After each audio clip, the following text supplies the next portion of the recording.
bienvenida en el estudio a Raimundo Bolaños, senador por el Partido Acción Nacional. Gracias por estar aquí, bienvenido. Al contrario, don Guillermo, muchas gracias por la invitación. Quisiera que le explicaras a nuestro público qué proponen y por qué. Con mucho gusto. Esta propuesta la presentamos el senador Marco Cortés y un servidor. Empiezo por quizás el tema fundamental, que es la representación proporcional y de lo que se trata. Hoy México tiene una disparidad que es muy clara en la integración del Congreso de la Unión. Hay una fuerza política, que es la Cuarta Transformación de Morena y sus aliados, que recibió un 54% de los votos, pero alcanza un 73% de la Cámara. Es una disparidad de casi el 19%. Nosotros hemos dicho que las reformas electorales siempre han nacido en México de la oposición. Y es una razón por la que pasa así. Porque lo que se requiere en una reforma electoral es buscar la equidad en la contienda. Y esta iniciativa lo que busca es recuperar esa equidad en la contienda. Lo que hoy necesita México es el intercambio de ideas, es el pluralismo. Tenemos, y lo voy a decir con todas sus letras, una fuerza mayoritaria espuria que no obtuvo en las urnas la representación que hoy tiene en las cámaras. Y eso, con la vía de establecer este límite constitucional, más el eliminar la posible sobrerepresentación que existe, y un tema que es fundamental, estimado Guillermo, se ha hablado mucho de los plurinominales, pero hay un elemento aún más de fondo, que es, cuando la gente está votando, el resultado electoral define el ganador, pero para efectos de conteo, quienes han definido las ganadoras al interior de las coaliciones son las dirigencias de los partidos. Se le ha restado el poder de voto y el poder de decisión a la gente, y lo tenemos que regresar. La propuesta también señala que el partido que se le asigne el triunfo es el partido por el que votó la gente, no el partido que determinen las dirigencias de los partidos en un convenio de coalición donde se establece un siglado y se predefine quién ganaría el distrito en el caso de los diputados, en caso de que esa coalición resultara ganadora. Eso sí resolvería el tema de la sobrerepresentación. Otro de los ejes importantes que tiene esta reforma es la creación de elecciones primarias para todos los cargos federales, diputaciones federales, senadurías y presidencia de la República. Es hacer empezar el proceso electoral 6 meses antes, un año antes de la elección. ¿Por qué un año antes de la elección? Porque tenemos que legislar en base a la realidad. La realidad dice que en los últimos al menos 2 procesos electorales, las precampañas han arrancado un año antes. Así arrancaron las corcholatas.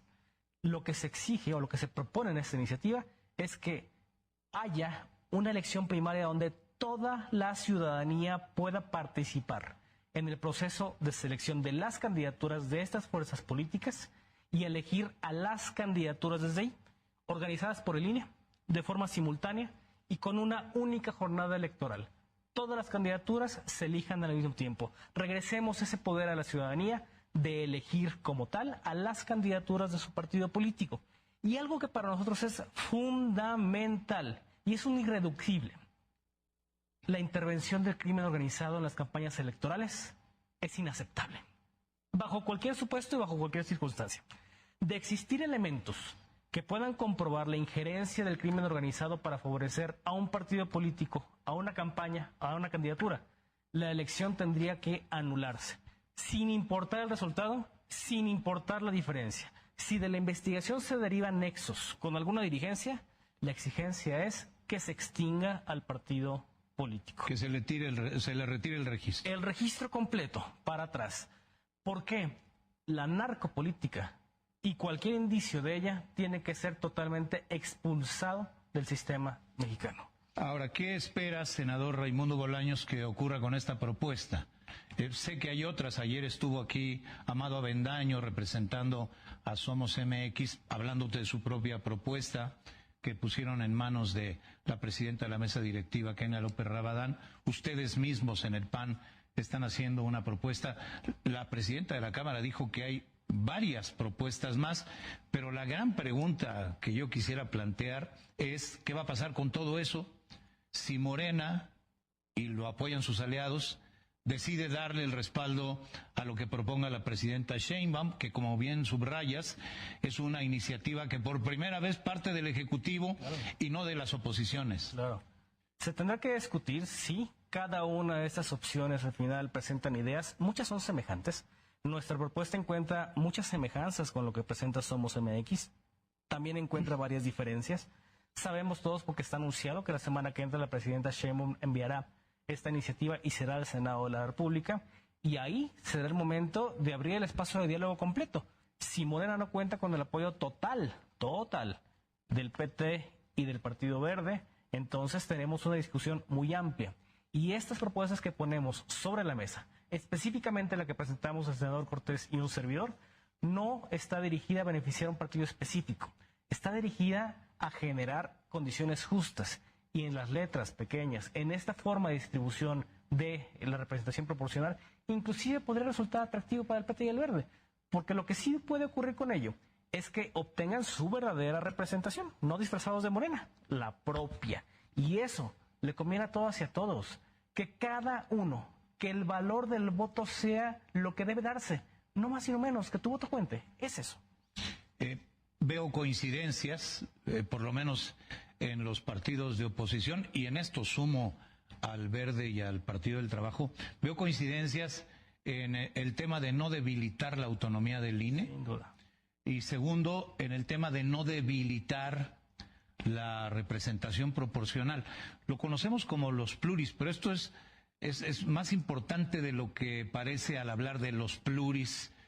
A veces lo hace la gente con cierto desprecio, pero es la representación proporcional, es decir, lo que cada partido obtiene a partir de los votos que nosotros, los ciudadanos, les dimos en las urnas.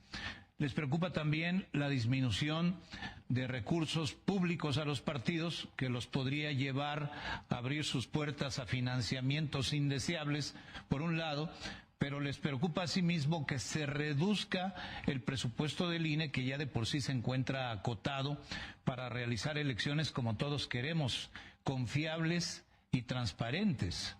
Hay muchas coincidencias. Yo empezaría por decirte, la fortaleza de la autoridad electoral es la fortaleza misma de la democracia mexicana. No podremos acompañar de ninguna manera algún elemento que debilite o al Instituto Nacional Electoral o a los tribunales electorales. Esa organización, esa capacidad ciudadana, que es un modelo mexicano, probado, comprobado, y que funciona. Y tan funciona que en los últimos 20 años, en las últimas 4 elecciones, han habido 3 partidos diferentes en el poder. Que en las 32 entidades, de las 32, 31 ya tienen alternancia.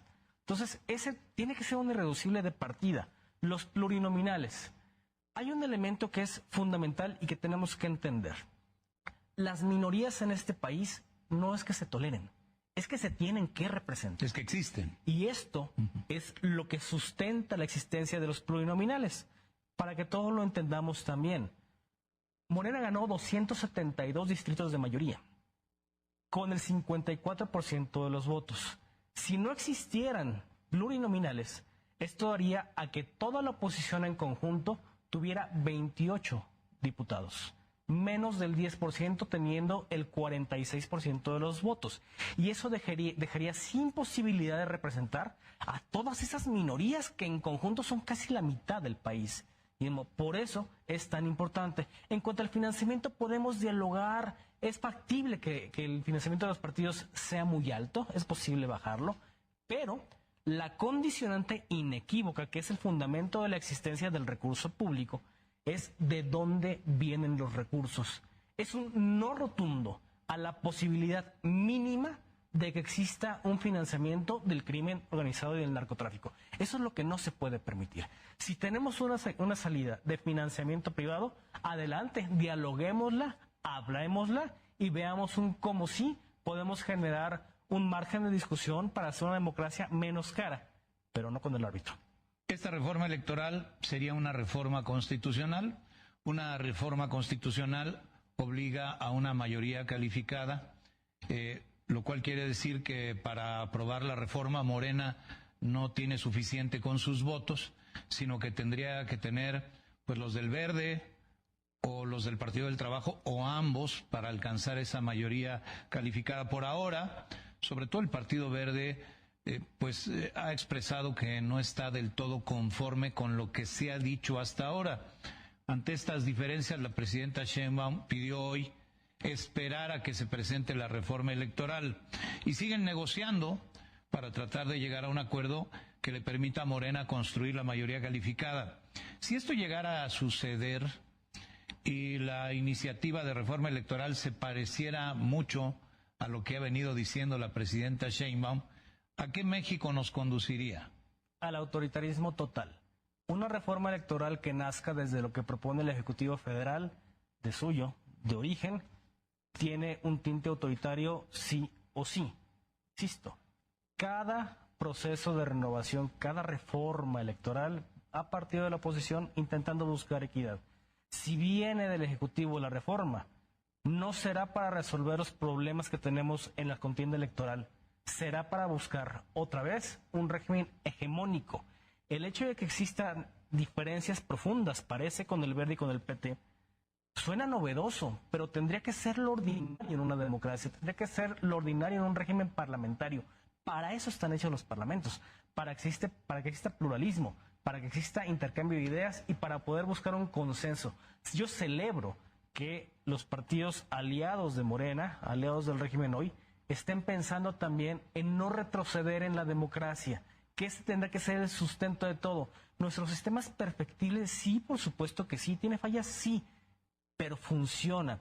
Y cada una de las reformas, estimado Guillermo, que se ha presentado, la de Somos MX, la que presentamos el senador Cortés y un servidor, la que suena también por parte de la Presidencia de la República, requieren modificar la Constitución, como tú lo decías. Requieren 2/3 del Senado, requieren 2/3 de diputados y la mayoría de la aprobación de los congresos locales.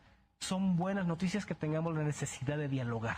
Tú adviertes, senador Raimundo Bolaños, que si la reforma prospera como lo ha planteado hasta ahora la presidenta Sheinbaum, habría una regresión democrática en el país. De más de 50 años estaríamos viendo de regreso el modelo de partido hegemónico del PRI de los 70s y yo te diría más fortalecido aún. Es algo que las y los mexicanos no podemos darnos el lujo de tener y por lo cual estaremos en la trinchera con la mayor de las alertas y en pie de lucha con todos. Y por eso la presentación de estas propuestas, por eso la necesidad de generar ideas diferentes y plasmarlas. Hoy hay una propuesta presentada por parte de la oposición, una propuesta seria que pedimos se discuta y logremos lo mejor para el país. Pues veremos qué se presenta la próxima semana, veremos cómo responden a este desafío el Partido Verde y el Partido del Trabajo. Entiendo que la oposición, es decir, ustedes, el PRI, Movimiento Ciudadano, están de acuerdo en que una reforma sí le haría daño al país y en esa medida están unidos en contra de ella. Sí, bajo los términos que ha sido la narrativa oficial, sí, sin duda. Pues veremos qué sucede la próxima semana y seguramente habrá la oportunidad de conversar sobre ello. Senador Raimundo Bolaños, integrante de la bancada del PAN en el Senado, gracias por aceptar la invitación. Gracias a ti, Guillermo. Un gusto platicar contigo. Hasta pronto, muchas gracias.